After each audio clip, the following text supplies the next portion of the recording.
Rakyat jangan diintimidasi seperti dulu lagi. Jangan biarkan kecurangan pemilu yang akhir ini terlihat sudah mulai akan terjadi lagi.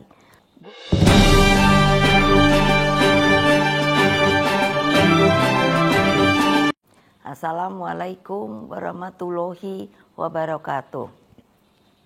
Salam sejahtera untuk kita semua. Om Swastiastu, Namo Buddhaya. Salam kebajikan, Rahayu. Salam Pancasila, Merdeka. Saudara-saudara sekalian, seluruh rakyat Indonesia yang saya cintai dan banggakan dimanapun kalian berada. Puji syukur kehadirat Allah Subhanahu wa Ta'ala atas rahmat dan karunia-Nya yang diberikan kepada kita semua. Pada momentum yang sangat baik ini, setelah mendengarkan dengan seksama terhadap apa yang terjadi dalam kehidupan politik kita masa sekarang dan mempertimbangkan segala sesuatunya dengan hati nurani yang jernih sebagai kontemplasi, maka saya memutuskan sudah tiba saatnya untuk berbicara dengan nurani, berbicara dengan tuntunan akal sehat, dan berbicara dengan kebenaran yang hakiki. Dengan melihat persoalan yang kita hadapi akhir-akhir ini, maka izinkan saya berbicara di sini sebagai anak bangsa yang ikut berjuang bagi tegaknya demokrasi Indonesia, juga berbicara sebagai Presiden kelima Republik Indonesia dan sebagai Ketua Umum Partai Demokrasi Indonesia Perjuangan. Saudara-saudara sekalian, keputusan Majelis Kehormatan Mahkamah Konstitusi telah memberikan cahaya terang di tengah kegelapan demokrasi. Keputusan MK tersebut menjadi bukti bahwa kekuatan moral, politik kebenaran, dan politik akal sehat tetap berdiri kokoh meski menghadapi rekayasa hukum konstitusi.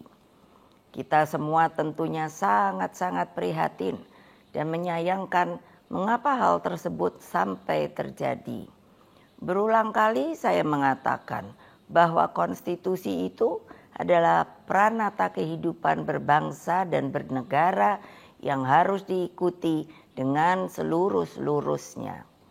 Konstitusi tidak hanya ditaati sebagai sebuah hukum dasar tertulis, namun konstitusi itu harus memiliki roh yang mewakili kehendak, tekad, dan cita-cita tentang bagaimana bangunan tata pemerintahan negara disusun dan dikelola dengan sebaik-baiknya, seperti yang dicita-citakan oleh para pendiri bangsa.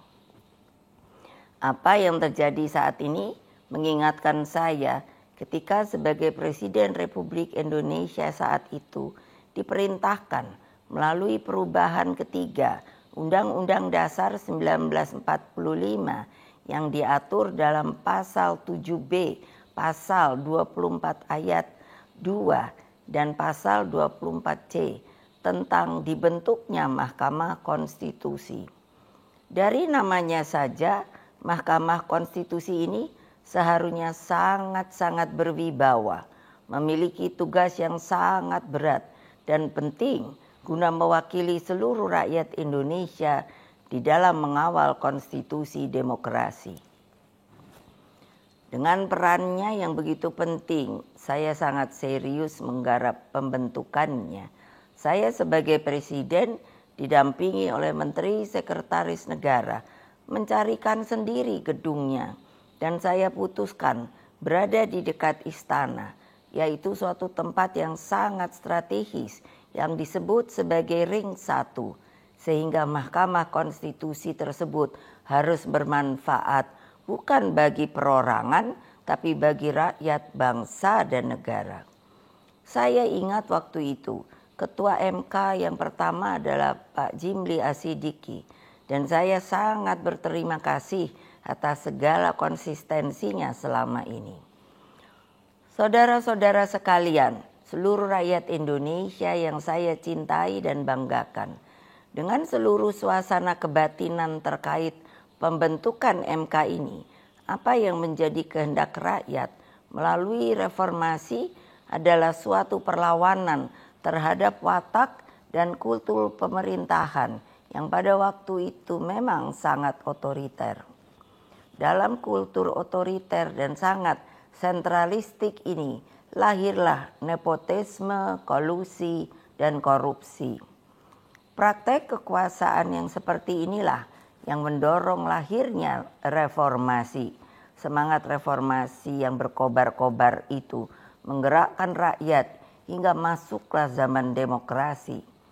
Bukan sebuah proses yang mudah, bukan yang indah, karena pada waktu itu sampai saat ini kita masih seharusnya mengenang dengan perasaan hati yang begitu sedih atas pengorbanan rakyat dan mahasiswa melalui peristiwa Kuda Tuli, peristiwa Trisakti, peristiwa Semanggi, hingga berbagai peristiwa penculikan para aktivis, bagian dari rakyat, dan lain-lain. Mereka banyak saksi-saksi hidup yang sampai hari ini berdiam diri. Semua menjadi wajah gelap demokrasi. Praktek kekuasaan yang otoriter itulah yang telah kita koreksi. Maka melalui reformasi janganlah lupa lahirlah demokratisasi melalui pelaksanaan pemilu presiden dan wakil presiden secara langsung dan terbatas, serta undang-undang tentang pemerintahan yang bebas dari nepotisme, kolusi, dan korupsi. Apa yang terjadi di Mahkamah Konstitusi akhir-akhir ini telah menyadarkan kita semua bahwa berbagai manipulasi hukum kembali terjadi. Itu semua akibat praktek kekuasaan yang telah mengabaikan kebenaran hakiki politik atas dasar nurani.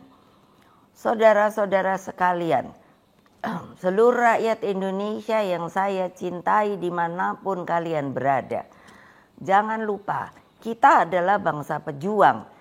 Kita bangsa yang mampu mengatasi berbagai cobaan sejarah. Karena itulah dalam situasi seperti ini, mari kita kawal pemilu 2024 dengan nurani dan sepenuh hati. Kita jadikan pemilu 2024 sebagai momentum untuk mendapatkan pemimpin terbaik yang benar-benar mewakili seluruh kehendak rakyat Indonesia, mengayomi agar Indonesia menjadi bangsa hebat, unggul, dan berdiri di atas kaki sendiri. Rekayasa hukum tidak boleh terjadi lagi. Hukum harus menjadi alat yang menghadirkan kebenaran. Hukum harus menjadi alat mewujudkan keadilan. Hukum harus menjadi alat mengayomi seluruh bangsa dan negara Indonesia. Dengan keadilan inilah kemakmuran pasti akan bisa diwujudkan. Karena itulah terus genggam erat semangat reformasi itu.